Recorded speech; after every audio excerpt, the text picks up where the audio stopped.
পুষ্পাদান জবা ফুল ডালটি একটা বন্ধুর কাছে সংগ্রহ করলাম। তো এই জবা ফুলের ডালটি আমরা কলম করব। তো কলম করার জন্য আমরা একটা আগের থেকে এলা গাছের চারা নিয়েছিলাম।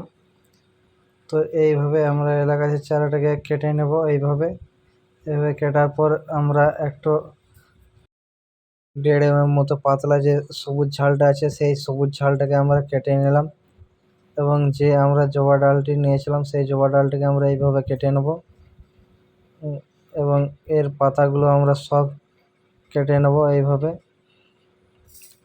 আমরা পাতাগুলো কেটে নিয়েছি, এবং আমরা একটা ভি শেপে কাটবো এটাকে।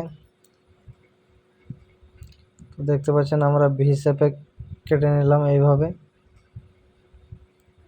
তো এইভাবে আমরা ভি শেপ কেটে যে ডালটিকে আমরা এলা ডালটিকে কেটেছিলাম সেই ডালের সাথে ভালোভাবে সংযুক্ত করে দিতে হবে এইভাবে। তো এইভাবে সংযুক্ত করে নেওয়ার পর আমাদেরকে গ্রাফটিং টেপ নিতে হবে। দেখতে পাচ্ছেন এই হচ্ছে আমার গ্রাফটিং টেপ।